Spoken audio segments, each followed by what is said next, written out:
السلام عليكم ورحمة الله. إن الحمد لله نحمده ونستعينه ونستغفره ونعوذ بالله من شرور أنفسنا ومن سيئات أعمالنا.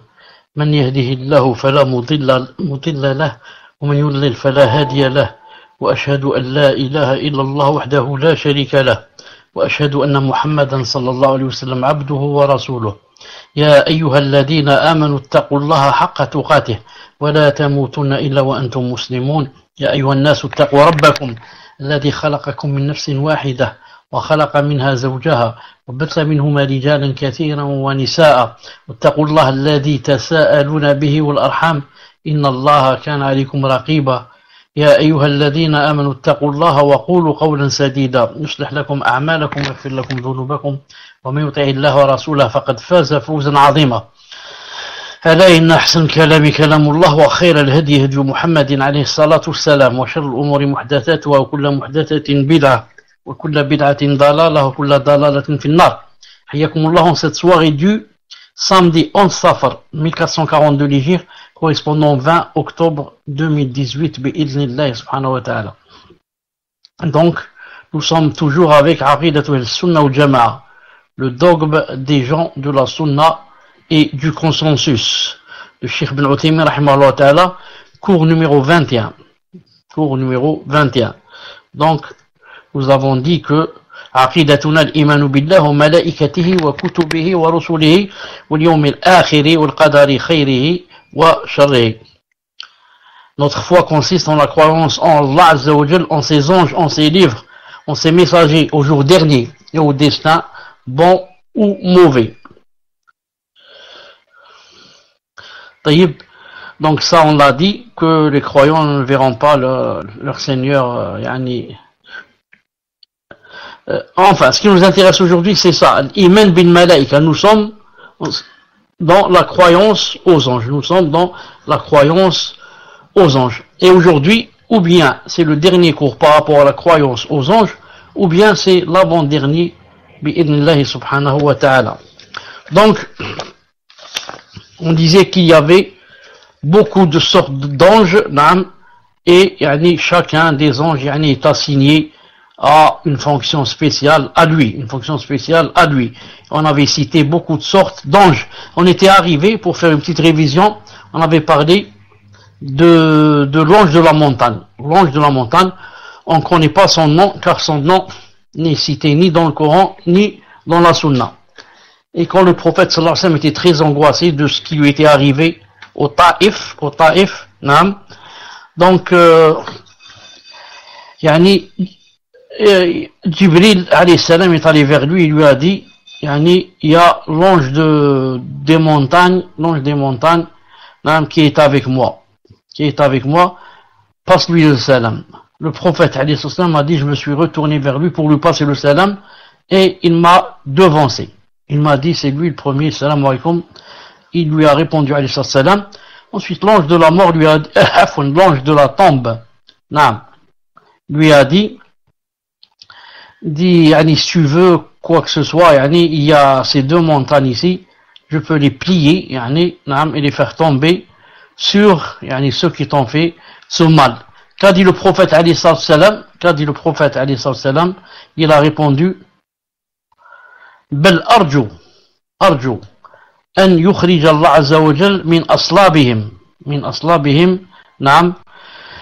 من يعبد الله وحده لا شريك له لا يشرك به شيئا. Je parlais de l'ange de la montagne, et non pas de l'ange de la tombe. Donc, quand l'ange de la montagne, lui a dit, est-ce que je dois aller, si tu m'ordonnes, j'exauce, je vais faire tomber les deux montagnes sur ce peuple. Le prophète islam a dit, bel arju an yukhrij Allah min aslabihim man ya'budu Allah wahdahu la yushriku bihi shay'an. C'est-à-dire, j'espère qu'Allah fera sortir de leur progéniture, de ces kuffars-là, ceux qui m'ont fait mal, Allah Ta'ala fera sortir celui qui adore Allah uniquement, Allah Azza wa Jal, et ne lui associe rien. Ce que Cheikh Ibn Uthaymin rahimahullah ta'ala a dit,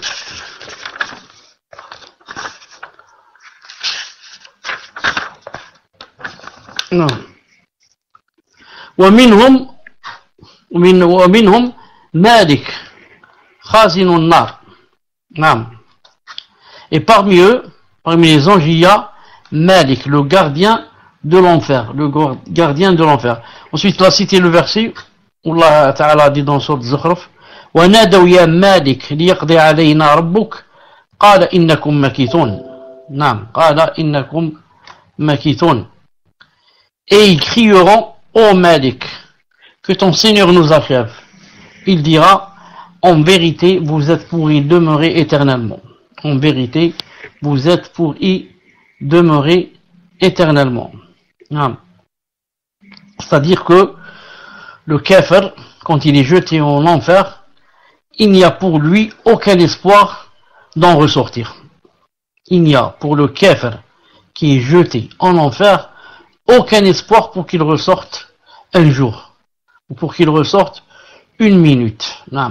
C'est pour ça qu'Allah Ta'ala a dit dans un autre verset, il a dit: وَالَّذِينَ كَفَرُوا لَهُمْ نَارُ جَهَنَّمَ لَا يُقْضَى عَلَيْهِمْ فَيَمُوتُوا وَلَا يُخَفَّفُ عَنْهُمْ مِنْ عَذَابِهَا كَذَلِكَ نَجْزِي كُلَّ كَفُورٍ. Fatir 36. C'est-à-dire à peu près: et ceux qui ont mécru auront le feu de l'enfer. Ni on les achève pour qu'ils meurent, ni on leur allège de son châtiment de l'enfer. C'est ainsi que nous récompensons tout négateur obstiné. Donc, le témoin, c'est quoi? Ni on les achève pour qu'ils meurent. Parce que celui qui meurt, s'il va mourir, donc, il ne va plus ressentir le châtiment. Donc, ni on les achève pour qu'ils meurent, ni on va leur alléger du châtiment de l'enfer, on va le rendre plus léger. Non. C'est ainsi que nous récompensons tout négateur obstiné.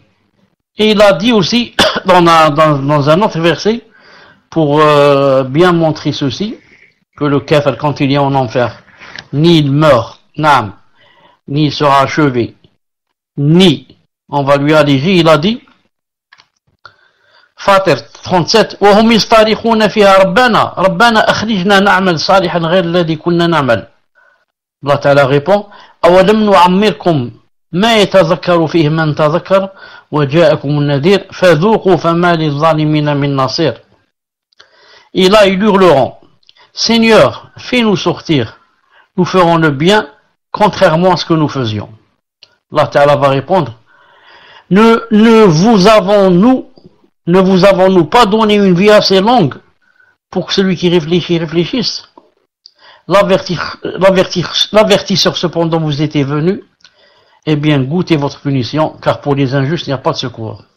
Donc dans ce verset, Allah Ta'ala nous a montré que ils vont essayer une autre chose. C'est quoi? Quand ils vont hurler, ils vont pas dire Seigneur fais-nous sortir, comme ils ont dit là-bas, ou achève-nous, ou là, sans but. Non, ils essaient de dire, ils vont dire peut-être que Allah subhanahu wa ta'ala va nous exaucer. Qu'est-ce qu'on va lui dire? On va lui dire fais-nous sortir, nous ferons le bien. Donc ils savent qu'ils faisaient le mal. Donc fais-nous sortir, nous ferons le bien cette fois. Contrairement à ce que nous faisions. Donc ils reconnaissent clairement qu'ils faisaient du mal. Donc ils savaient qu'ils faisaient du mal. Allah Ta'ala va dire ne vous avons-nous pas donné une vie assez longue pour que celui qui réfléchisse? Non.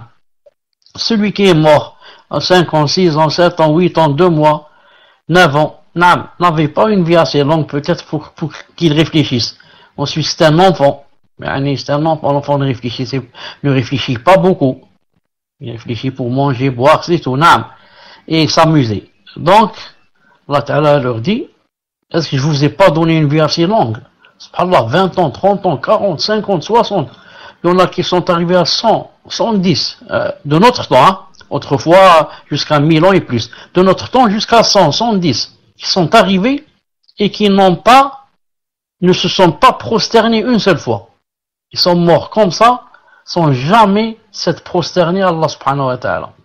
Sans jamais, avoir dit subhanallah, alhamdulillah, la ilaha illallah, ou bien Allahu akbar. Donc, L'avertisseur, cependant, vous étiez venu, vous étiez averti. Chaque nation, Allah Ta'ala lui envoie quelqu'un.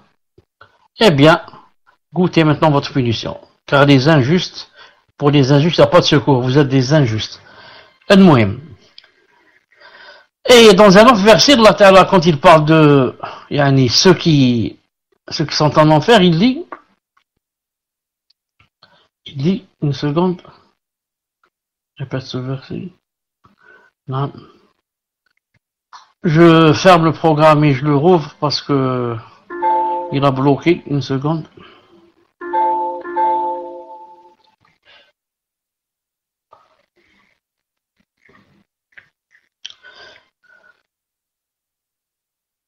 Une seconde.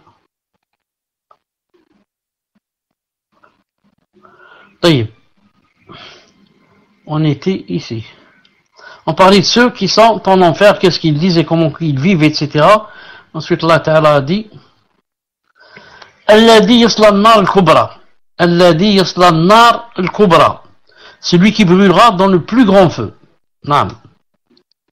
Thumma la yamutu fiha wa la yahya. Ensuite, ni il ne mourra, ni il ne vivra. Donc, c'est pour dire, corroborer ce qu'Allah Ta'ala a dit dans les autres versets, que ni il ne mourra en enfer, ni il ne vivra. On a expliqué, on a dit une fois, que très bien la cause, pourquoi ni il ne mourra, ni il ne vivra. La rétribution, c'est d'après les œuvres. Qu'est-ce qu'il faisait dans cette vie? Cette personne n'était ni vivante, ni morte. Ni vivante pour adorer Allah subhanahu wa ta'ala.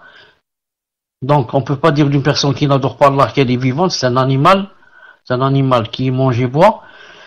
On ne peut pas dire, qu'il est mort, on ne peut pas dire que cette personne est morte, parce que cette personne, n'est pas dans sa tombe. Elle est avec les gens, elle vit avec les gens, elle mange, elle boit. Donc, cette personne qui, dans le bas monde, n'était ni vivante, ni morte, la même chose, Yom al-Qiyamah. Elle ne sera ni vivante, pour profiter du paradis, etc., ni morte pour ne plus sentir de punition.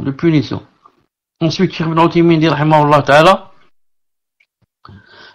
il a dit, une seconde, c'est pour ça qu'Allah Ta'ala, en parlant de ces kuffars, regardez aussi ce qu'il dit, il a dit, sourate Muhammad 12, Inna Allah yudkhilu alladhina amanu wa amilu as-salihat جنات تجري من تحتها الأنهار والذين كفروا يتمتعون ويأكلون كما تأكل الأنعام والنار مثوى لهم. C'est-à-dire ceux qui croient et accomplissent les bonnes œuvres, Allah Ta'ala les fera entrer dans des jardins sous lesquels coulent des ruisseaux. Mais les kuffars, ceux qui mécroient, qu'est-ce qu'ils font dans cette vie? Ils jouissent et mangent comme mangent les bestiaux, exactement comme les animaux. Donc, finalité, et le feu sera leur lieu de séjour. Donc, ceux qui croient et accomplissent les bonnes œuvres, résultat c'est quoi? Allah les fera entrer dans des jardins sous lesquels coulent les ruisseaux. Et ceux qui mécroient et ont vécu ici juste pour profiter des jouissances, assouvir leur passion, et manger et boire comme mangent et boivent les animaux, alors cela, le feu sera leur lieu de séjour. Naam. Dans un autre verset aussi, Allah Ta'ala montre comment quitter ces gens et c'est quoi leur statut. Naam, il dit, وَلَقَدْ ذَرَأْنَا لِجَهَنَّمَ كَثِيرًا مِنَ الْجِنِّ وَالْإِنسِ لَهُمْ قُلُوبٌ لَا يَفْقَهُونَ بِهَا وَلَهُمْ أَعْيُنٌ لَا يُبْصِرُونَ بِهَا وَلَهُمْ آذَانٌ لَا يَسْمَعُونَ بِهَا أولئك كالأنعام بل هم أضل أولئك هم الغافلون. Al-A'raf 179. Nous avons destiné beaucoup de djinns et d'hommes pour l'enfer. Pourquoi? Quel est leur défaut? Qu'est-ce qu'ils faisaient? Allah Ta'ala dit, ils ont des cœurs mais ne comprennent pas. Ils ont des yeux mais ne voient pas. Ils ont des oreilles mais n'entendent pas. Ceux-là sont comme les bestiaux, même plus égarés encore. Tels sont les insouciants, ceux qui ne se soucient pas de la recherche de la vérité, ne se soucient pas pour adorer Allah subhanahu wa ta'ala. Naam. Alors, nous avons dessiné beaucoup de djinns et d'hommes pour l'enfer. Comment qu'ils vivaient? Ils ont des cœurs, mais ne comprennent pas. C'est-à-dire, un cœur qui est loin, avec un grand voile autour de lui, de façon à ce qu'il ne puisse pas comprendre, ni connaître la vérité, ni tu lui parles des heures et des heures, ça lui dit rien. Et te dit arrête de dire des choses insensées. Moi je suis invité aujourd'hui, je vais aller au dancing. Donc ça rentre d'une oreille, ça sort de l'autre. Ils avaient des yeux, mais ne voient pas. Il a des yeux pour voir seulement l'argent, l'alcool, les femmes, les jouissances, les belles voitures, les belles villas, c'est tout ce qu'il voit. Donc, avec ses yeux, il n'a jamais réfléchi, jamais médité, il n'a jamais regardé le ciel. Il a dit subhanallah, qui a créé ce ciel? La mer, subhanallah, qui a créé cette mer? Quand elle est calme, masha'Allah, quand elle devient houleuse, masha'Allah, ça se voit que il y a vraiment quelque chose derrière cette mer, subhanallah al-azim. Donc, il regarde la montagne, ça lui dit rien. La neige, ça lui dit rien. Les belles fleurs, les beaux poissons, les oiseaux, toutes les couleurs. Tout ça, ça lui dit rien. Il ne voit pas. Subhanallah al-azim. Donc, il voit, au bout de son nez, comme on dit. Il ne médite pas qu'est-ce qu'il y a derrière toute cette création. Il y a sûrement quelqu'un qui a créé tout ça. Ces choses-là ne peuvent pas être créées d'elles-mêmes comme ça, toutes belles. Parfaites. C'est pas possible. Ils ont des oreilles mais n'entendent pas. Des oreilles pour entendre seulement ce qui ne plaît pas de Allah subhanahu wa ta'ala. Pour entendre des choses obscènes, pour entendre de la musique, pour entendre... Mais ils n'emploient pas ces oreilles pour entendre le Coran, pour entendre des dolos, pour entendre des choses qui rapprochent d'Allah subhanahu wa ta'ala. Jamais. Donc, cette personne c'est quoi? Ceux-là sont comme les bestiaux, les animaux, même plus égarés. Allah Ta'ala juge de celui qui les a créés, il dit, ils sont plus égarés que les animaux. Pourquoi? Car l'animal est excusé. Allah Ta'ala ne lui a pas beaucoup étendu son cerveau, de façon à ce qu'il puisse raisonner, comparer, etc. Non. Il lui a mis Rariza, c'est beaucoup plus, comment on dit Rariza en français, j'ai oublié le mot, c'est beaucoup plus, qui me rappelle comment on dit Rariza, j'ai oublié. Un animal, etc. Il marche d'après quoi? D'après ce que Allah Ta'ala a mis en lui comme Rariza. Comment on dit Rariza en français? Je connais le mot, mais je ne le trouve pas. Une seconde. Rariza. C'est presque la nature. L'animal, il mange, il cherche à manger, cherche à boire, cherche à assouvir ses passions. C'est pas en réfléchissant. Mais l'instinct, voilà. Instinctivement, voilà. Il suit son instinct. Il suit le Rariza. Donc, l'animal est excusé. Mais ceux-là, Allah Ta'ala ne les excuse pas. Pourquoi? Il leur a donné tout ce qui leur permet d'arriver au but, d'arriver à connaître Allah Azza wa Jal et de l'adorer. Qu'est-ce qu'il leur a donné? Ils ont des cœurs, ils ont des yeux, ils ont des oreilles. Mais ils n'ont pas employé ces organes dans le but assigné. Cœur qui ne comprend pas, yeux qui ne voient pas, des oreilles qui n'entendent pas. Donc ils ne sont pas excusés. Al-Muhim. Que dit Cheikh ici? Ensuite il dit, est-ce qu'on s'est arrêté? Ensuite il dit وَمِنْهُمْ مَلَائِكَةٌ مُوَكَّلُونَ بِالْأَجِنَّةِ فِي الْأَرْحَامِ. Et parmi eux aussi il y a des anges chargés des embryons dans les matrices, comme dans le prophète, dans le hadith très connu du prophète alayhi salam, où il a dit, d'après Abdullah ibn Mas'ud qui a dit, حدثنا رسول الله صلى الله عليه وسلم وهو الصادق المصدوق قال إن أحدكم يجمع خلقه في بطن أمه 40 يوما ثم يكون علقة مثل ذلك ثم يكون مضغة مثل ذلك ثم يبعث الله ملكا فيؤمر بأربع كلمات ويقال له اكتب عمله ورزقه وأجله وشقي وسعيد ثم ينفخ فيه الروح تنفخ فيه الروح. Donc, d'après Ibn Mas'ud radiyallahu ta'ala anhu, le messager alayhi salam, lui qui est le véridique, le digne d'être cru, nous a tenu propos en ces termes. La conception de chacun d'entre vous dans le ventre de sa mère s'accomplit en 40 jours d'abord. D'abord sous la forme d'une semence, notfa, puis sous celle de alaqa, adhérence, pour une même période, ça veut dire 40 jours. Puis 40 jours sous celle de modra, morceau de chair mâchée, pour une même période. Enfin, un ange lui est envoyé, il y insuffle l'âme et reçoit l'ordre d'inscrire 4 choses, à savoir ce qui lui est imparti comme bien, son délai de vie, ses actes qu'il va faire, bonnes ou mauvaises, et sa condition, est-ce qu'il va être heureux ou bien malheureux. Ensuite, on lui insufflera l'âme, apportée par Bukhari ou Muslim. Donc, c'est des étapes, 40, 40, 40. Et dans un hadith authentique, il est montré que 42 jours. Il dit 42 jours à la place de 40 jours dans la première phrase. Où il dit la conception de chacun d'entre vous dans le ventre de sa mère s'accomplit en 42 jours.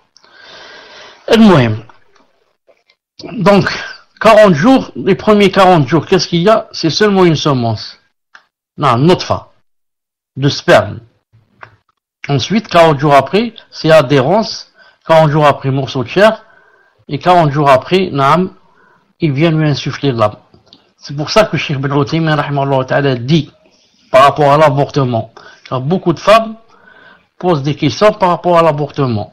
Naam, disent, Cheikh Ibn Uthaymin dit, il y a 3 étapes. Du premier jour, du premier jour au 40e jour, par rapport à l'embryon qui est dans les matrices de sa mère, du premier jour au 40e jour, on peut avorter s'il y a haja, s'il y a un besoin. Du premier jour au 40e jour. Ensuite, du 41e jour jusqu'à 80 jours, c'est-à-dire les deuxièmes 40 jours, on ne peut avorter que s'il y a une contrainte. Non, contrainte. Donc, les premiers 40 jours, besoin. Deuxième partie des 40 jours, jusqu'aux 80 jours, il a dit contrainte. Non. Ensuite, il a dit, pour les derniers 40 jours, c'est-à-dire de 80 jours, 81 jours jusqu'à 120, il a dit, Cheikh Ibn Uthaymin a dit, 2 choses différentes. Dans un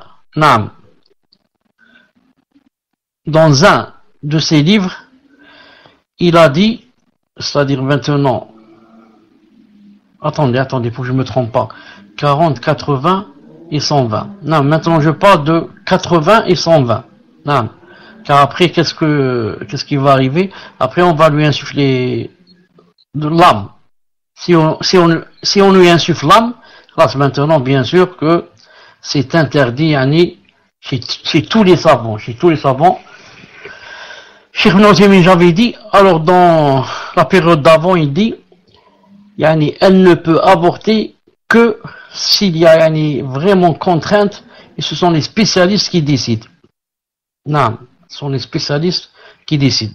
Dans un de ses livres. Dans un autre, il dit, elle ne peut pas, même si elle meurt. Il a dit parce que elle n'a pas plus de droits que le bébé. Il a dit, elle n'a pas plus de droits que lui. Pourquoi elle vivrait, lui il meurt? Il dit, pourquoi pas le contraire? Mais dans un autre livre, j'ai trouvé qu'il a dit que c'était possible à condition que ce soit contrainte, plus, c'est pas elle qui décide. Les spécialistes, les médecins qui disent que si elle n'avorte pas, elle va mourir. Donc, pour les premiers 40 jours, il faut quoi? Le haja, un besoin. La deuxième partie, il faut la contrainte. Et troisième partie, vous avez entendu ce qu'il a dit, quand on insuffle l'âme, ici khlas, yani celui qui avorte, c'est comme s'il a tué, yani un exemple. Pouvez-vous donner un exemple de contrainte? Darura. Non, la contrainte, c'est par exemple que yani, elle a peur pour elle. Non, le médecin a dit que yani, c'est grave maintenant que yani, elle est enceinte et qu'elle peut mourir, elle peut faire. Elle est dans la contrainte. Non. المهم. Ensuite dit, Cheikh Ibn Uthaymin dit وآخرون موكلون بحفظ بني آدم. وآخرون موكلون بحفظ بني آدم. Il y a d'autres anges qui sont chargés de surveiller les fils d'Adam, de surveiller les fils d'Adam. Non. Et ça, c'est cité dans le verset Ar-Ra'd 11. له معقبات من بين يديه ومن خلفه يحفظونه من أمر الله. Non. L'homme a par devant lui et derrière lui des anges qui se relaient et qui veillent sur lui par ordre d'Allah. Donc l'homme, l'être humain, a par devant lui et derrière lui des anges qui se relaient et qui veillent sur lui par ordre d'Allah subhanahu wa ta'ala. L'imam Sa'di rahimahullah ta'ala dit ay yahfaduna badanahu wa ruhahu, c'est-à-dire que ces anges-là qui sont devant lui et derrière lui protègent son corps et son âme min kulli man yuridu bisu, protègent son corps et son âme de toute personne ou de tout ce qui veut lui faire du mal. Wa yahfaduna ali a'malahu, et ils protègent aussi ses œuvres, ce qu'il fait. Wa hum mulazimuna lahu da'iman, ils sont avec lui tout le temps.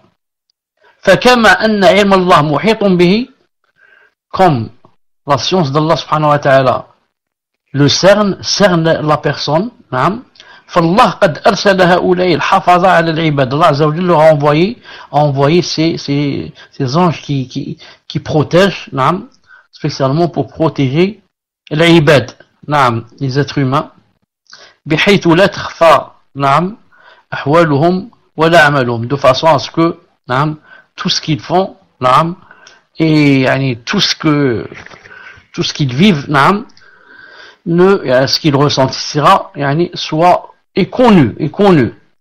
Et voilà yunsa minha shay, et rien n'est oublié de tout cela. طيب. Ensuite il a dit وآخرون موكلون بكتابة أعمالهم لكل شخص ملكا. Il y a aussi d'autres anges chargés d'inscrire les œuvres des êtres humains. 2 anges pour chaque personne. 2 anges pour chaque personne. نعم. Il a cité le verset. إذ يتلقى المتلقيان عن اليمين وعن الشمال قعيد.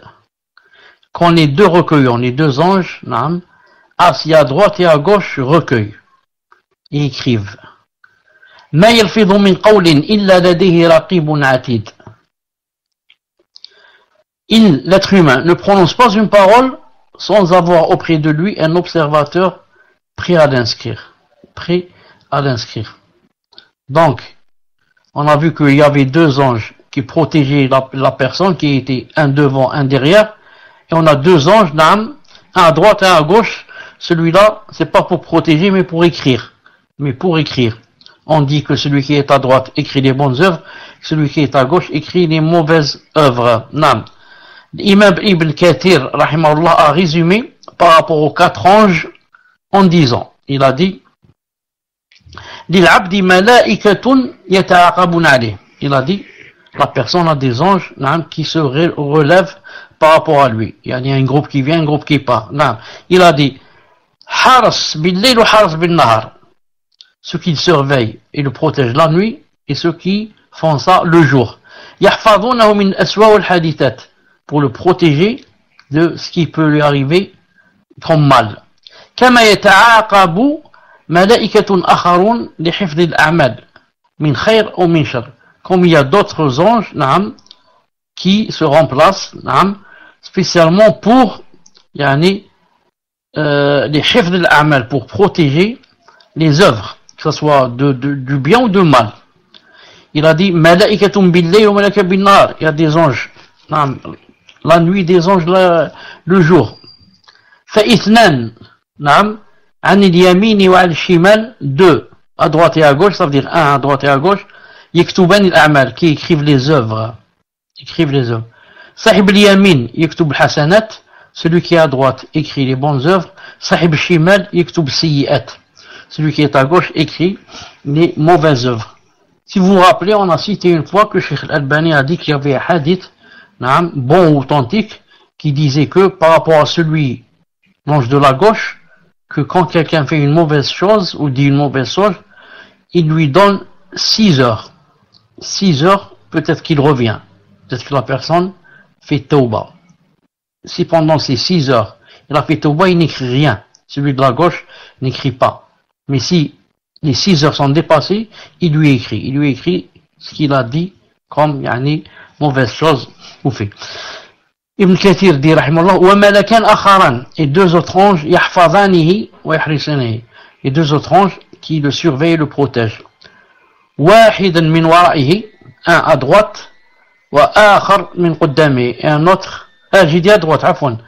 Wahidan min wara'ihi, un derrière lui et un autre devant lui. Fahuwa bayna arba'ati amlak bin nahar, donc la personne est entre 4 anges pendant la journée. Wa arba'a akharin bil-layl, et 4 autres pendant la nuit. Naam, hafidan katiban, pour protéger et écrire. Donc on a 4 anges qui sont tout le temps avec nous, l'un à droite, l'un à gauche, l'un devant nous, l'un derrière nous. Subhanallah al-azim, je dis, si la personne avait vraiment la certitude, l'yaqin, de façon à ce que c'est comme si elle voyait les anges. Wallah al-azim, beaucoup de choses elles ne les auraient pas faites ou dites seulement en ayant honte des anges. Donc tu sais qu'un ange est toujours avec toi, devant toi, et un derrière, un à droite et un à gauche. Peut-être que tu vas faire quelque chose, tu as honte. Tu dis, subhanallah, les anges, non seulement vont écrire, mais aussi ils sont en train de me voir. Al-Muhim. Il a dit,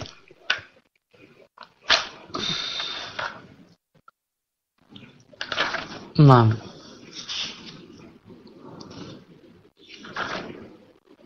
Ensuite, Cheikh Ibn Uthaymin a cité que par rapport aux deux anges qui écrivent tout ce qu'on dit,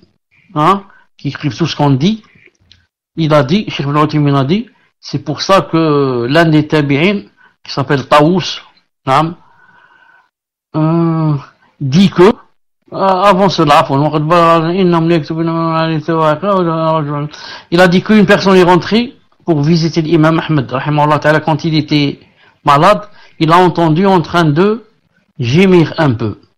Alors il lui a dit, Taous, un des grands tabi'in, a dit, c'est-à-dire il dit à l'imam Ahmed, il lui a dit, Taous a dit que les anges écrivent même le gémissement du malade, quand il est en train de gémir pendant sa maladie.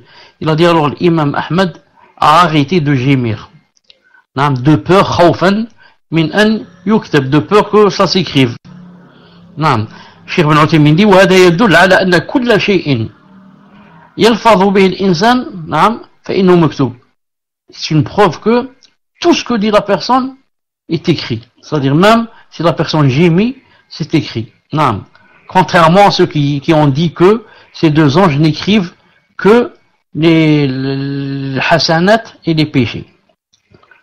Cheikh Ibn Uthaymin dit non, ils écrivent même si quelqu'un gémit par exemple. Ensuite, Cheikh Ibn Uthaymin a dit وآخرون موكلون بسؤال ميت. Et d'autres anges sont chargés de questionner le mort dans sa tombe. Le mort dans sa tombe. Mata, Cheikh Ibn Uthaymin dit quand est-ce qu'ils vont le questionner?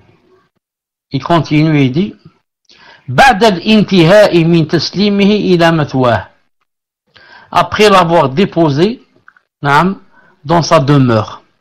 Après que le mort soit déposé dans sa demeure. Cheikh dit, إذا سلم إلى مثواه, quand il sera déposé dans sa demeure, حضر الملكان, alors viennent les deux anges pour lui poser des questions qui s'appellent Nakir wa Munkar. Hadith يعني authentique, Nakir wa Munkar. نعم. وعلى هذا فالإنسان الميت الذي وضع في الثلاجة لمدة يومين أو 3 أيام مثلا لا يسأل. Il a dit c'est pour cela que la personne qui est morte, si on va la laisser par exemple dans la morgue, نعم, 1 jour ou 2 jours ou 3, ne sera pas questionné tant qu'elle est dans la tombe. Imada, pourquoi? Ne sera pas questionné tant qu'elle est dans la morgue, pas dans la tombe, tant qu'elle est dans la morgue. Pourquoi? Parce que jusqu'à présent, il n'a pas été déposé encore dans sa demeure. Il n'a pas quitté ce bas monde. Il n'est pas parti vers l'au-delà. L'au-delà commence, le barzakh, quand on rentre dans sa tombe. Et lui là, il n'est pas encore dans sa tombe. On va pas, Nakir et Munkar ne vont pas lui poser la question, dans la morgue. Il faut qu'on le mette, dans sa demeure. Il dit, et celui qui meurt, noyé dans la mer. Et le bord est loin.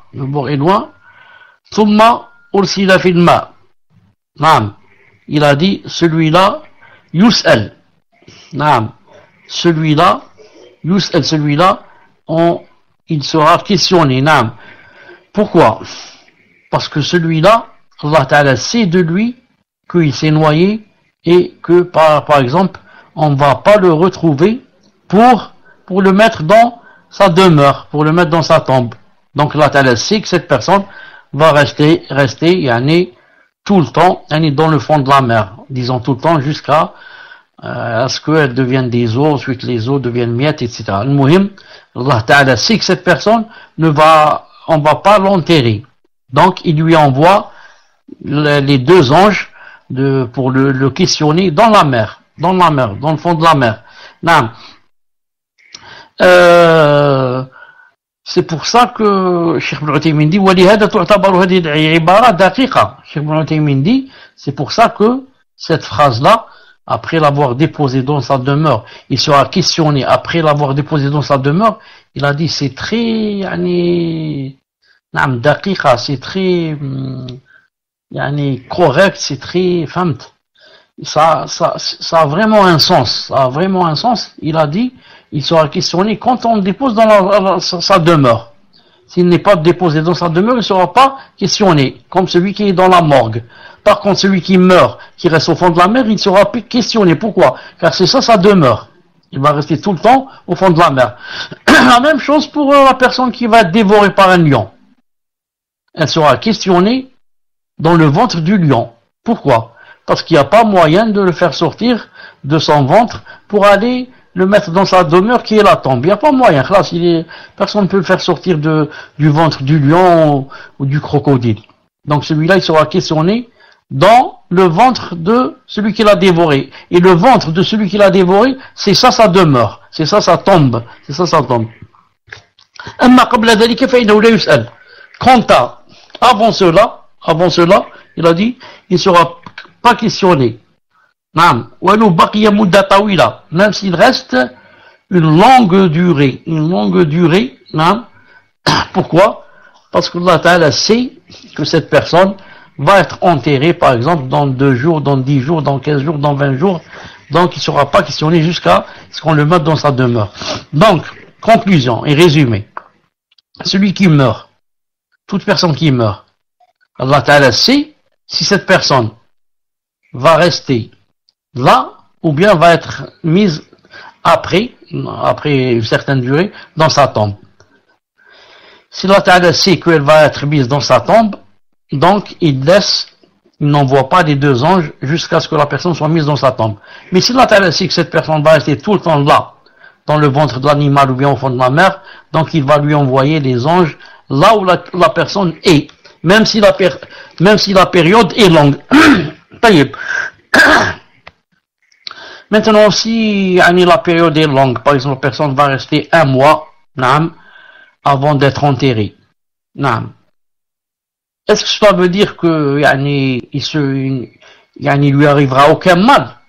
Si c'est un mécréant, par exemple, aucune punition, aucune. Il va rester comme ça 2 mois, 3 mois. Il y en a même des personnes qui, on va les momifier. Comme Pharaon a été momifié, par exemple. Donc celui-là, il n'a pas été mis dans sa tombe. Je parle pas de Pharaon, je parle d'une personne qui va être momifiée. Il y a certaines personnes, j'ai vu ça sur Internet, ça, par exemple, son épouse est morte, il l'a laissé chez lui, comme ça, je sais pas combien d'années, chez lui.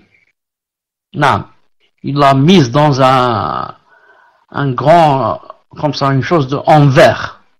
Un verre très, très épais. Et de façon à ce que c'est comme une table en verre, il l'a mise à l'intérieur et il a mis des produits, je ne sais pas quoi, et elle est devant tout le temps, il la voit dans sa chambre, et il mange sur la table et elle est au-dessous de la table, et comme ça, pour conserver son corps. Taïb. Donc cette personne, est-ce que ça veut dire qu'elle ne reçoit, il n'y a aucun châtiment, aucune punition, elle est là, chez la personne? Réponse. Il ne faut pas oublier que le kafir wal iyadu billah, juste déjà, quand les anges viennent lui enlever son âme, déjà, c'est beaucoup de châtiment, beaucoup de châtiment. Au moment déjà de lui enlever l'âme, comme dit Allah subhanahu wa ta'ala dans Sourate Al-An'am 93. وَلَوْ تَرَى إِذِ الظَّالِمُونَ فِي غَمَرَاتِ الْمَوْتِ والملائكة باسطوا أيديهم أخرجوا أنفسكم اليوم تجزون عذاب الهون بما كنتم تقولون على الله غير الحق وكنتم عن آياته تستكبرون. Si tu voyais, Mohammed, si tu voyais les injustes, il n'y a pas plus injuste que les kuffars, bien sûr, lorsqu'ils seront dans les affres de la mort, l'agonie, et que les anges leur tendront les mains, très mauvaise traduction, parce que certains vont croire, tendront leurs mains pour les aider. Non, Allah Ta'ala dit, c'est-à-dire tendre les mains pour frapper, pour les frapper. Non. En disant, laissez sortir vos âmes. Aujourd'hui, vous allez être récompensés par le châtiment de l'humiliation pour ce que vous disiez sur Allah, d'autre que la vérité, et parce que vous vous détournez orgueilleusement de ses enseignements. Donc si quelqu'un, comme j'ai dit, va lire comme ça, les anges leur tendront les mains, il ne va pas comprendre que c'est pour les frapper. C'est pour ça que la traduction est mauvaise. Il aurait dû mettre entre parenthèses, tendront les mains en les frappant, ou là pour les frapper. Un autre verset qui montre cela, Anfal 50. وَلَوْ تَرَى إِذْ يَتَوَفَّى الَّذِينَ كَفَرُوا الْمَلَائِكَةَ يَضْرِبُونَ وُجُوهَهُمْ وَأَدْبَارَهُمْ وَذُوقُوا عَذَابَ الْحَرِيقِ. Ce verset est clair et explicite pour montrer que les anges, les frappent, et ils montrent même l'endroit où ils sont frappés, Si tu voyais, Mohammed, lorsque les anges arrachaient les âmes aux mécréants, ils les frappaient sur leur visage et leur derrière, en disant goûtez au châtiment du feu. Imagine une personne qui est frappée par qui? Par des anges, Allahu Akbar, au moment de l'agonie. Et il les frappe sur leur visage et sur leur derrière, en disant goûtez au châtiment du feu. Subhanallah al-Azim. Donc, terrible situation, c'est surtout les orgueilleux, l'orgueilleux, il voit par exemple là, tu lui parles là, il te donne son dos, il te donne son derrière. Alors Allah Ta'ala va lui montrer, les anges vont lui frapper justement sur le visage qu'il a détourné pour te donner son derrière. Et alors ils seront frappés sur le visage et leur derrière. Subhanallah al-Azim. On demande à Allah subhanahu wa ta'ala, demande à Allah subhanahu wa ta'ala l'afiyya. Il n'y a pas mieux que ça. Demandez à Allah subhanahu wa ta'ala l'afiyya. Donc je disais, ça ne veut pas dire que s'il n'est pas, yani le mécréant, s'il n'est pas enterré, que khlas, il n'a rien reçu. Non, mais déjà pour lui arracher l'âme, il a été déjà frappé combien de fois sur son visage et yani, sur son derrière, comme on dit Allah subhanahu wa ta'ala. Naam. Il y a un autre verset aussi, un autre verset où Allah Ta'ala dit, sur Muhammad, فَكَيْفَ إِذَا تَوَفَّتْهُمُ الْمَلَائِكَةُ يَضْرِبُونَ وُجُوهَهُمْ وَأَدْبَارَهُمْ. Naam. Qu'adviendra-t-il d'eux, des kuffars, quand les anges les achèveront, frappant leur visage et leur derrière? Allahu Akbar. Allahu Akbar. Yani, c'est pas seulement on lui enlève l'âme, mais on lui enlève l'âme en étant frappé. En étant frappé, sur le visage et le derrière. Allah Ta'ala nous protège. Naam. Ensuite, il a dit, يَأْتِهِ الْمَلَكَانِ فَيَسْأَلَانِهِ عَنْ رَبِّهِ وَدِينِهِ. Donc, quand il sera mis dans la tombe, viendront vers lui les deux anges, Naam, Nakir ou Munkar, qui, vont le questionner sur qui est ton Seigneur et la religion. C'est quoi ta religion? Naam. Ici, bien sûr, Allah Ta'ala yuthabbitu alladhina amanu bil qawli thabiti. Naam. Allah Ta'ala va affermir les croyants par une parole ferme, Naam. Et comme dit Cheikh Ibn Uthaymin rahimahullah Ta'ala, Naam, il a dit, Yaqul Rabbi Allah, qui est ton Seigneur? Rabbi. Mon Seigneur c'est Allah. Yaqul, Cheikh Ibn Uthaymin dit, Wala ishkal indah. Il n'aura pas de problème. Wala itala'sam. Naam. Il ne va pas ne pas trouver des mots ou dire un autre mot à sa place. Wala yatazakkar. Naam. Il n'a pas besoin de se souvenir. Hein? C'est Naam, man rabbuk, c'est qui ton Seigneur? Il va dire une seconde, je vais réfléchir, je vais me souvenir. Non, ça sort de soi-même. Naam, automatique. Voilà, ça sort de Naam, automatique. Pourquoi? Le verset. C'est le verset. On reprend le verset. يثبت الله الذين آمنوا بالقول الثابت. نعم. Allah Ta'ala a fermé les croyants par une parole ferme.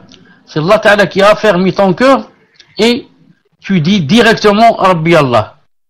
Ce qui est ton prophète Muhammad Rasulullah. Et comme ça, tu réponds directement, c'est pressé, le cœur est raffermé, la langue se délie vite. Contrairement à qui? Contrairement aux kuffars, ou alors à ceux qui Allah Azza wa Jal a écrit sur la tablette réservée qu'ils ne répondront pas juste. Naam, Allah Ta'ala a dit وَيُضِلُّ اللَّهُ الظَّالِمِينَ وَيُضِلُّ, tandis que Allah Ta'ala égare les injustes. Égare. Comment qu'il les égare? Naam, il ne va pas pouvoir dire mon Seigneur c'est Allah. Il ne pourra pas dire mon prophète c'est tel prophète. Il ne pourra pas. Naam, pourquoi? Allah Ta'ala l'égare. Regardez par exemple quelqu'un par exemple qui est atteint par exemple d'Alzheimer, que Allah Ta'ala nous préserve. Est-ce qu'il peut dire, il peut répondre juste? Non, il ne sait pas, il dit n'importe quoi. Non. Tu lui dis qui est Allah, il va dire achetez-moi une voiture ou là. Il n'a pas de réponse. Donc le prophète sallam a montré que dans la tombe, le kafir, là, les injustes, comment ils vont répondre? Il va dire il peut pas trouver de réponse. C'est-à-dire une seconde, je vais chercher une seconde. Rien. Il reçoit le coup. Il reçoit le coup. Naam. Donc pourquoi? Parce que c'est Allah Ta'ala qui rafferme les cœurs de certains et égare certains. Qu'Allah Ta'ala nous préserve. Qu'Allah Ta'ala nous préserve. Qu'Allah Ta'ala nous préserve. Donc ce n'est pas une question de Naam, de désobéir à Allah subhanahu wa ta'ala pendant toute sa vie. Et quand c'est le moment de l'agonie, il vient les parents peut-être, ou la famille, il dit, dis la ilaha illallah et n'oublie pas de dire la ilaha illallah et de dire mon Seigneur c'est Allah et mon prophète c'est Muhammad. Et on va lui répéter ça pendant 1 heure, la dernière heure de sa vie. Et bien quand il va mourir, jamais il ne pourra répondre. Et jamais il ne pourra trouver cette phrase. Et jamais il ne se rappellera de cette phrase. Naam. Et le contraire. Celui qui était croyant, qui adorait Allah Azza wa Jal, qui priait à l'heure, qui faisait des efforts pour adorer Allah, des efforts pour plaire à Allah, des efforts pour s'éloigner de ce que Allah Ta'ala a interdit. Non. Celui-là, si à la dernière minute, non, quand il est en train, c'est l'agonie, on vient pour essayer de le perturber. On va lui ramener 4 ou 5 personnes pour essayer de le perturber. On va lui mettre de la musique dans ses oreilles, on va on va insulter Allah devant lui, on va dire il n'y a pas Allah, il n'y a pas cela, il n'y a pas cela pour le perturber, et il meurt. Dès qu'on questionne, il répondra vite. Mon Seigneur c'est Allah, mon prophète c'est Mohammed.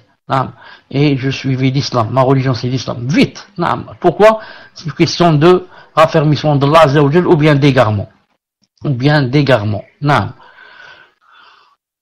Ensuite, il a dit Minhum malaika muwakkaluna bi ahli al-jannah.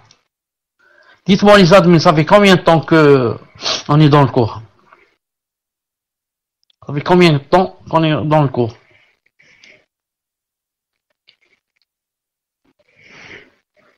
Bientôt 1h, 50 minutes. Ça, quand c'est une heure, dites-le moi. Dites-le moi.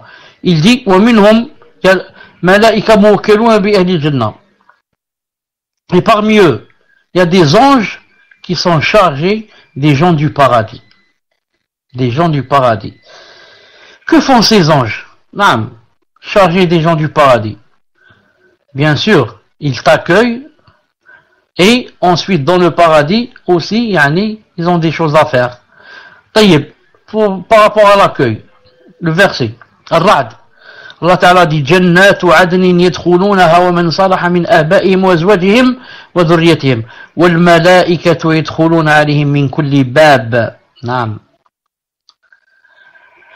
Les jardins d'Éden où ils entreront ainsi que tous ceux de leurs ascendants, conjoints et descendants, les enfants, qui ont été de bons croyants. De chaque porte, les anges entreront auprès d'eux. Donc, les jardins d'Éden où ils entreront, ainsi que qui? Tous ceux de leurs ascendants, les pères, les grands-pères, etc., les conjoints et les descendants. Mais à condition qu'ils ont été de bons croyants. C'est pas les koffars. S'ils étaient de bons croyants. Alors, de chaque porte, voilà le cours, le témoin du cours, de chaque porte, donc c'est une preuve qu'il y a beaucoup de portes, il y a 8 portes, vous savez ça, Jahannam a 7 portes, et l'enfer, et le paradis 8 portes. De chaque porte, les anges entreront auprès d'eux. Que feront ces anges? Salamun alaykum bima sabartum, fa ni'ma uqbad dar. Ces anges, qu'est-ce qu'ils vont leur dire? Salamun alaykum, paix sur vous. Pourquoi? Pour avoir patienté. Comme est bonne votre demeure finale. Donc les anges, ils vont accueillir les gens qui vont rentrer au paradis, ils vont leur dire Salamun alaykum, paix sur vous. Naam. Salam alaykum. Pourquoi? Pour avoir patienté. Donc, tout est question de patience, d'endurance. Même les anges reconnaissent. Ils vont dire, si vous êtes là, bien sûr, c'est bifadlillahi ta'ala, mais par rapport à vous, vous avez patienté. Naam. Donc, patienter en quoi? Naam. Comme dans le hadith authentique, rapporté par Muslim, Huffatil jannatu bil makarih, wa huffatil naru bil shahawat. Le paradis a été entouré de choses détestables, Et l'enfer a été entouré de tentations. Donc ça demande quoi? Ça demande de la patience. Tu veux aller au paradis? Le paradis n'est pas entouré de fleurs et de tapis sur lesquels tu vas marcher, mais de choses détestables. Naam. Tu aimes l'alcool? Naam, mais tu dois le délaisser pour Allah subhanahu wa ta'ala. Il fait froid, naam, mais tu dois te lever pour faire le wudu, pour prier. Tu as vraiment envie de dormir. Il fait froid, la couverture, je suis chaud sous la couverture, mais c'est l'adhan, c'est le moment de prier, salat subh. Tu dois te lever, si tu veux le paradis.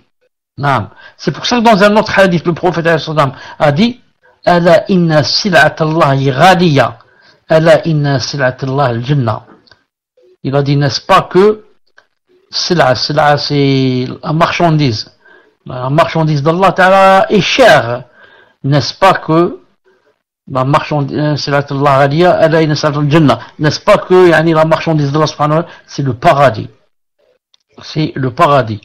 Donc le paradis est entouré de choses détestables. Tu as besoin de quoi?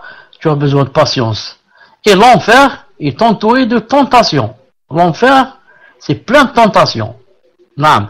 Presque toutes les tentations mènent vers l'enfer. Sauf les tentations que la personne sait gérer. Sait gérer pour les tentations dans le halal. Sinon, si la personne veut suivre les tentations sans les gérer, sans les commander, il se trouve vite en enfer. C'est pour cela que c'est très facile pour entrer en enfer et assez difficile pour aller au paradis. Le paradis, tu dois faire des efforts et délaisser des choses que tu aimes. Mais l'enfer, c'est très facile. Il suffit juste de donner libre cours à quoi? À ton corps et à tes pensées. Et voilà que tu es au paradis. Mais l'enfer, et voilà que tu es en enfer. Mais le paradis, ça demande des efforts. Donc les anges, qu'est-ce qu'ils vont dire? Salamun alaykum, pour avoir patienté et enduré. En fait, on doit patienter en quoi? En trois choses. La patience envers l'obéissance d'Allah. Sabr ala ta'atillah. Tu patientes pour adorer Allah subhanahu wa ta'ala. Comment je patiente? Ton nefs, si tu la suis, elle te laisse pas obéir à Allah subhanahu wa ta'ala. Ton nefs, si tu suis ton âme, tu es patient, il te laisse pas obéir à Allah subhanahu wa ta'ala. L'âme hadi veut seulement les patiences, qui est des choses faciles, veut s'amuser, jouer, plaisanter, boire, faire ceci, cela, 1 heure, alhamdoulilah. Donc ça a besoin de patience pour obéir à Allah subhanahu wa ta'ala. Il y a des gens qui voudraient que tu n'obéisses pas à Allah subhanahu wa ta'ala. Il y a des gens qui font hasad. Ils n'aiment pas que toi tu sois masha'Allah.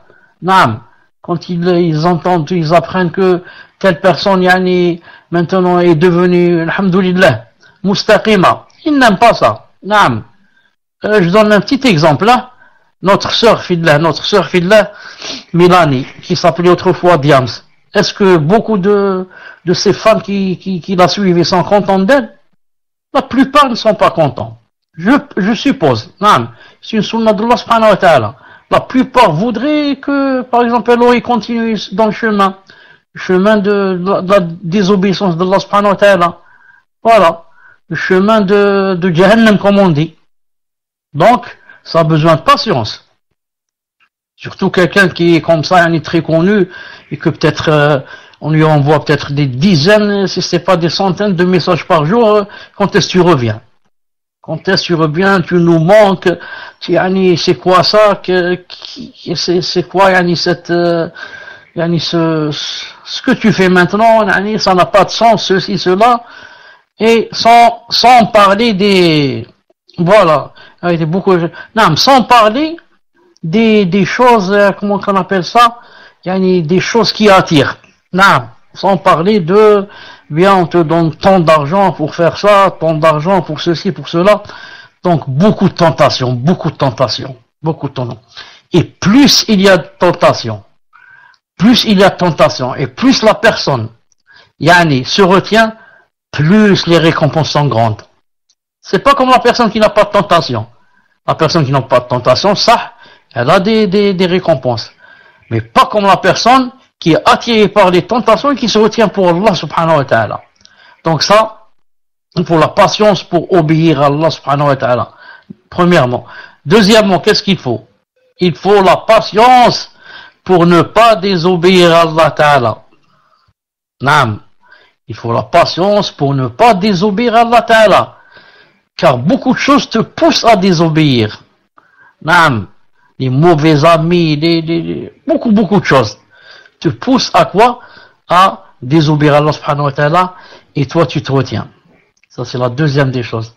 Et la troisième patience, c'est la patience envers, yani, الصبر على أقدار الله. La patience envers ce que Allah subhanahu wa ta'ala a écrit pour la personne, yani, comme destin dans la tablette préservée. Naam. Patient, la personne qui patiente, il dit قدر الله ما شاء فعل. Quand une mauvaise chose lui arrive, naam, il dit قدر الله وما شاء فعل. Naam. Et yani, Cheikh Ibn Uthaymin ensuite a cité, naam, il a dit, regardez le cas de, par exemple, naam, Youssouf alayhi salam, naam, quand il était en prison, il a dit اتبعت ملة آبائي إبراهيم وإسحاق ويعقوب. Naam. Et j'ai suivi la religion de mes ancêtres, Abraham, Ishaq et Yaqub. Ça c'est quoi? Ça c'est la patience dans l'obéissance. Moi j'ai obéi, j'ai suivi la religion de mes ancêtres. Donc j'ai patienté dans l'obéissance à Allah subhanahu wa ta'ala. Ensuite il a dit يا صاحبي السجن يا صاحبي السجن أرباب متفرقون خير أم الله الواحد القهار. Oh mes deux compagnons de prison, qui est le meilleur? Qui est le meilleur? Des seigneurs éparpillés ou Allah, l'unique, le dominateur suprême? Suprême. Cheikh Ibn Uthaymin dit ici, il a dit وهذه مسألة يجب على الداعية يتنبه لها. Il a dit ici, par rapport à ce verset, il y a une chose que le prédicateur, celui qui fait le prêche pour Allah subhanahu wa ta'ala, la da'wa pour Allah subhanahu wa ta'ala, il doit y aller remarquer ça. Il a dit, c'est quoi? Il a dit, فالذي جاء ليسأل يكون مستعدا لأن يمتثل لما تقول. Il a dit, quand une personne, c'est elle qui vient pour demander une chose, par exemple, dans la religion, ou demander une chose. Non. Cette personne, donc, est prête. Pourquoi? Est prête pour appliquer ce que tu lui dis. Il a dit, فمثلا, il a dit, par exemple, لو جاءك إنسان يسأل, si une personne est venue demander, وهو حالق لحيته, et cette personne a rasé sa barbe. Non. Il a dit, افتح, réponds-lui, وأريه وجها بشر, et montre-lui, donne-lui un visage souriant. Il a dit, donne-lui un visage souriant. C'est pas parce que il a rasé sa barbe, là où une femme, que donc je vais pas lui répondre s'il me pose une question dans la religion et que je connais la réponse.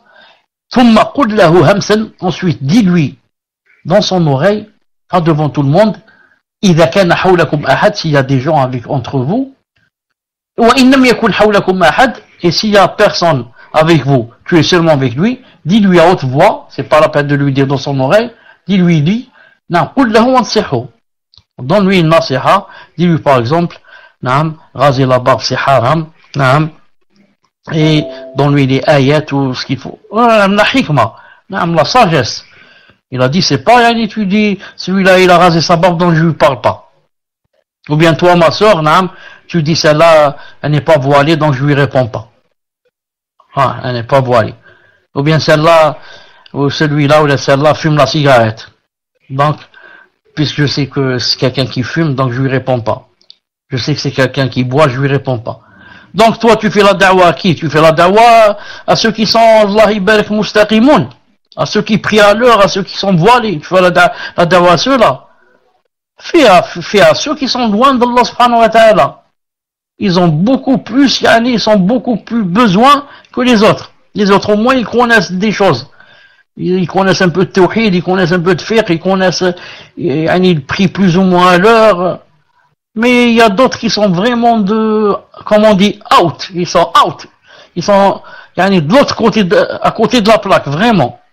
Ceux-là, vraiment, ils ont besoin. Naam.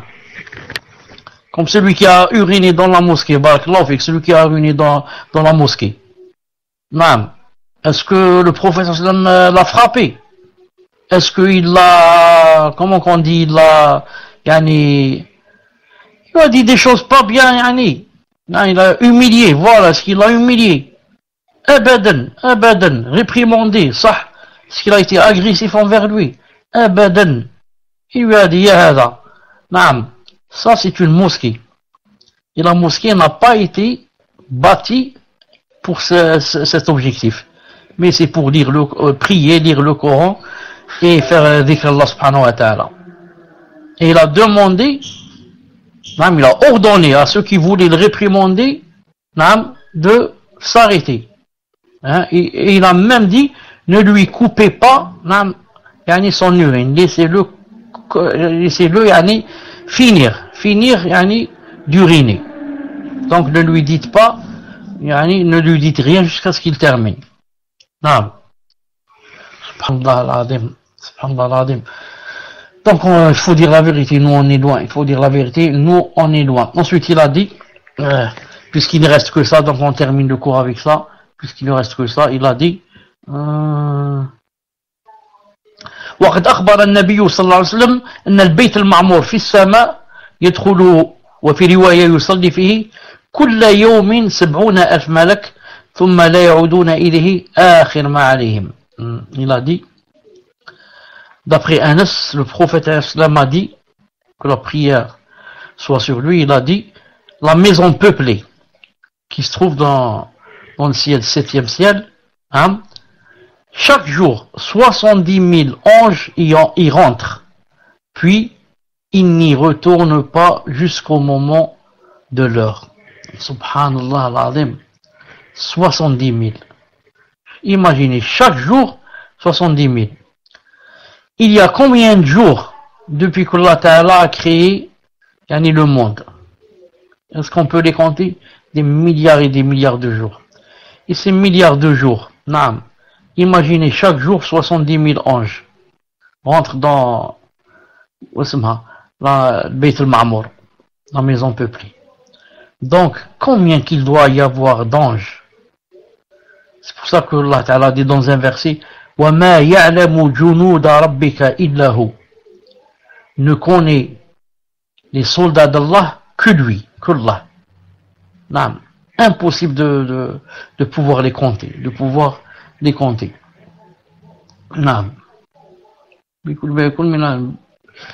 Même le prophète sallallahu a dit, أطت السماء ويحق لها أن تأط والذي نفس محمد بيده ما فيها موضع شبر إلا وفيه ملك جبهة ملك ساجد يسبح لله عز وجل بحمده. C'est-à-dire, à peu près, certes, le ciel a craqué et il est en droit de craquer. Par celui qui détient ma vie dans sa main, il n'y a pas dans le ciel un espace de 4 doigts qui ne soit pas occupé par un ange avec le front posé en prosternation devant Allah subhanahu wa ta'ala. Vous connaissez l'étendue du ciel et combien qu'il est vaste.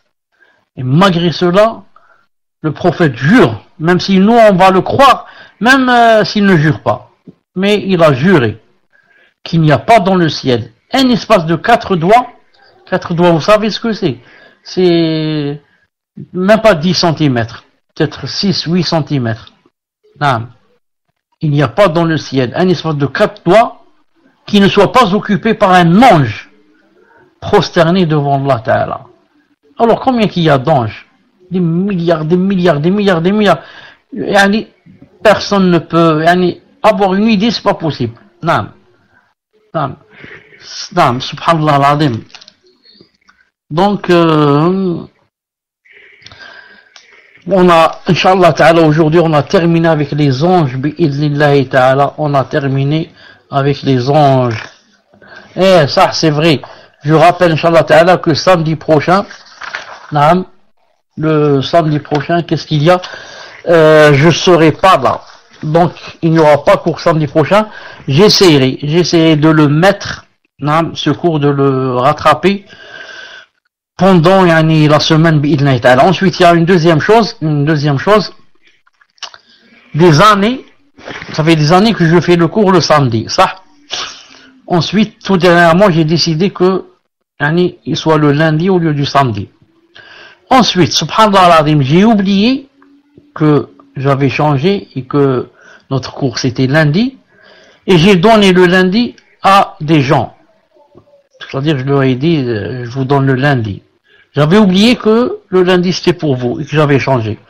Et maintenant, je me trouve donc obligé à revenir vers le samedi, même si certaines personnes m'ont dit que le samedi, ça les arrange pas.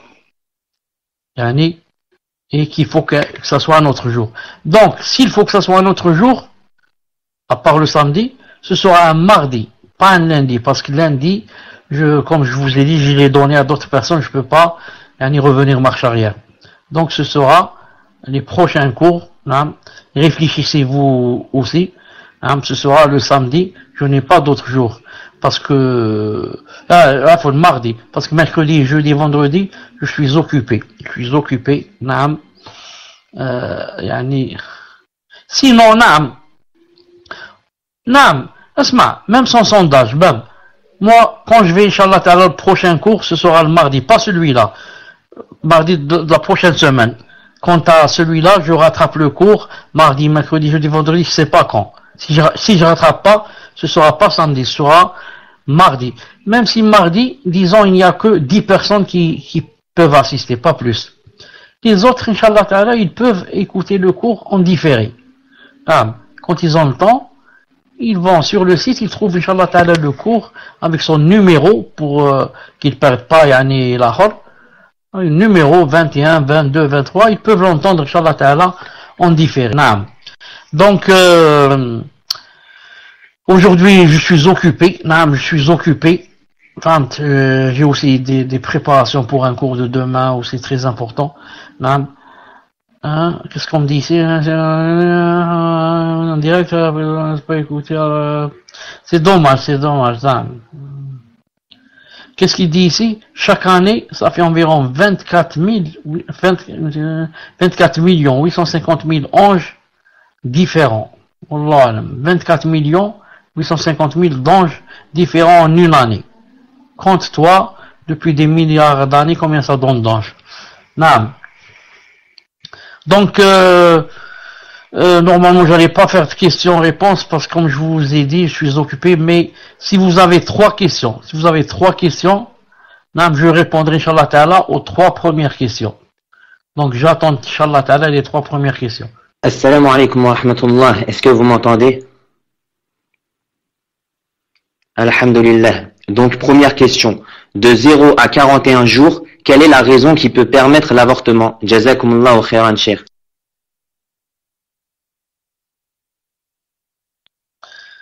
De 0 à 40 jours, par exemple, la femme sait d'elle-même que, par exemple, elle est très fatiguée, qu'elle a l'anémie tout le temps, c'est très difficile pour elle si elle va aller continuer cette grossesse.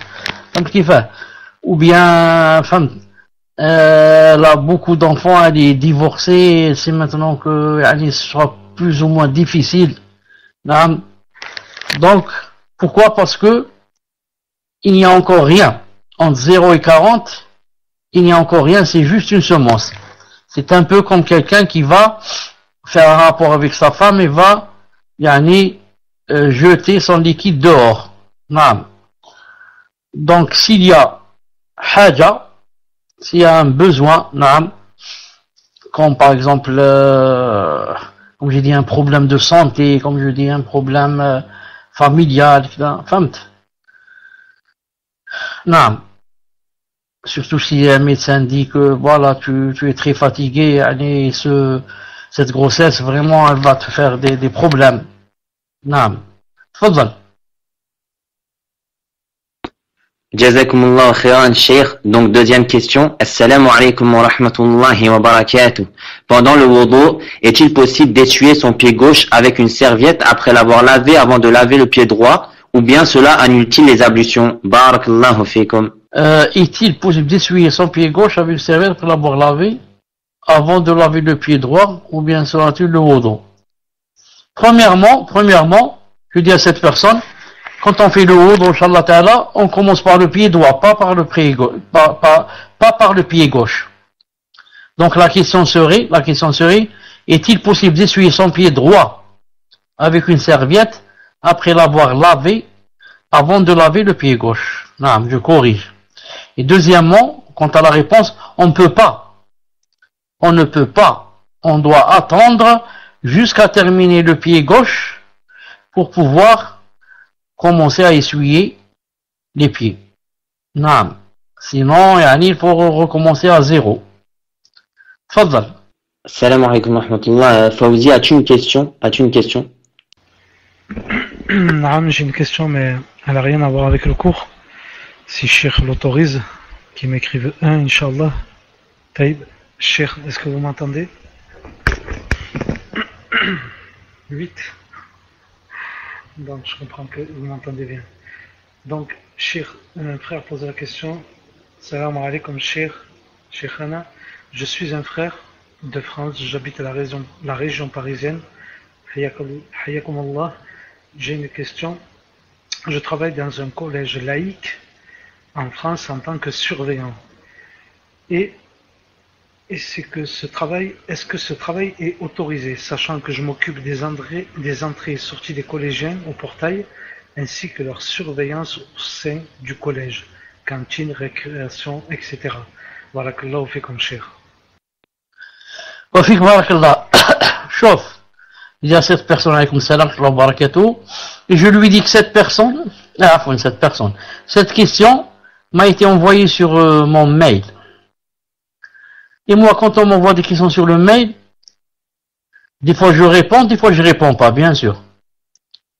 Quand je réponds, ça veut dire, ou bien la question est facile, ou bien la question est très courte, ça pose un grand problème familial de aller 20 lignes, 30 lignes, ou bien, quand je viens de jeter un coup d'œil sur le mail qui est arrivé, et j'ouvre, je vois, je trouve que la question est très simple, par exemple, c'est interdit de fumer, ou c'est permis de fumer. Réponse vite, non, c'est interdit, je réponds. Donc, et le contraire, et si je réponds pas, ou bien, je ne connais pas la réponse. Donc je suis en train de chercher, je dis si jamais je trouve la réponse, je réponds. Ou bien, je suis saturé. Des fois, il y a tellement de questions que, franchement, je peux pas répondre. Tellement de questions. Je me dis, si je réponds maintenant à cette personne, pourquoi n'ai-je pas répondu à celle qui a envoyé, ça fait maintenant 10 jours, 15 jours, 1 mois, 2 mois, et qui attendent.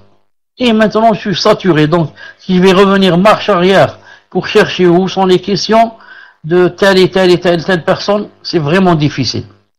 C'est pour ça que certaines personnes s'étonnent et me disent Allahu Akbar, vous m'avez répondu vite. Des fois, à la minute, où le mail arrive, je réponds. Parce que je viens de l'ouvrir, je trouve que c'est très simple.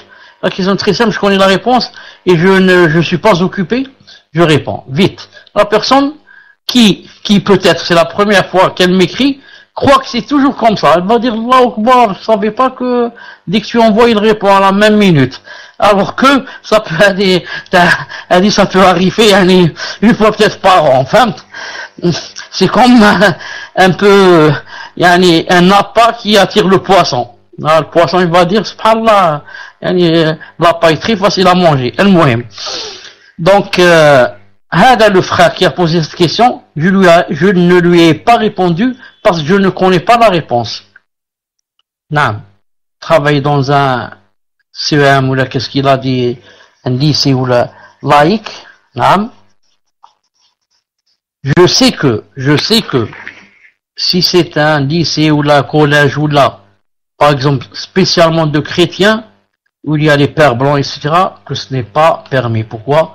Parce qu'il est en train d'aider à ce que, on prêche quoi? On prêche, que Allah Ta'ala a un fils, et qu'on prêche la Trinité, etc. Alors tout ça, c'est, de la pure, du pur associationnisme, que Allah Ta'ala nous préserve. Donc, quand tu as travaillé dans un collège, ça je peux changer.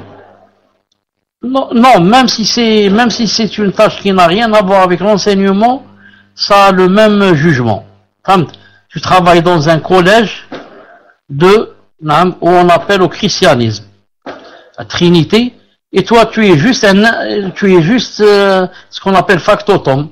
S'il y a une lampe qui se brûle, tu la changes. Et là tu es en train d'aider. Même en changeant la lampe. Tu parles des écoles laïques. Les écoles laïques, je ne connais pas la réponse. Je vous répondrai, Inch'Allah Ta'ala, quand je poserai cette question à quelqu'un qui a plus de science, ou bien je trouve la réponse. Tfadal. Jazakumullahu khairan, Cheikh. Donc, quatrième question. Assalamu alaikum wa rahmatullahi wa barakatuh. Qu'Allah vous préserve ainsi que tous ceux qui suivent ses cours. Est-ce vrai que les anges de devant et de derrière se relaient au Fajr et au Asr et ils montent chez Allah tabaraka wa ta'ala et lui disent, malgré qu'ils le sachent, nous avons laissé ton serviteur et il a prié le Fajr ou alors Al-Asr? Jazakumullahu khairan, Cheikh. D'après ce que j'ai compris de Imam Ibn Kathir, ce que j'ai cité tout à l'heure, c'est ça. D'après ce que j'ai compris de Ibn Kathir. Mais malgré cela, je ne suis pas très sûr. Parce qu'il y a un hadith authentique qui dit que dans chaque salat, à chaque fois, à salat al-Fajr et salat al-Asr, il y a des anges qui se relaient. Salat al-Fajr et salat al-Asr. Et Allah Ta'ala leur dira, comment vous avez laissé mon serviteur alors qu'il sait, ils vont lui dire, on l'a laissé dans la prière, par rapport à Subh. Et l'Asr, ils vont dire aussi, on l'a laissé dans la prière. Non. Maintenant, je ne suis pas très sûr que ces anges-là, ce sont ceux qui, sont placés devant et derrière. Je ne suis pas très sûr de cela. Ça a besoin de recherche, Inch'Allah Ta'ala. Tfadal. Jazakumullahu khairan, Cheikh. Donc, ce sera la dernière question, Inch'Allah, pour ne pas vous déranger, bi'idhnillah. Donc, cinquième et dernière question. Je voudrais savoir si les deux anges qui écrivent les bonnes et mauvaises actions sont toujours les mêmes ou est-ce qu'ils se relaient entre la nuit et le jour? Barakallahu fikum. Je ne sais pas aussi. Ça aussi, je ne sais pas si ce sont toujours les mêmes ou bien ils se relaient. Donc, alhamdoulilah, 4 questions auxquelles je n'ai pas trouvé de réponse. Non, donc je ne connais pas. Ça a besoin de recherche, Inch'Allah Ta'ala. Voilà, Inch'Allah Ta'ala, pour aujourd'hui. سبحانك اللهم وبحمدك أشهد أن لا إله إلا أنت أستغفرك وأتوب إليك. السلام عليكم ورحمة الله وبركاته. آمين يا أبو توس.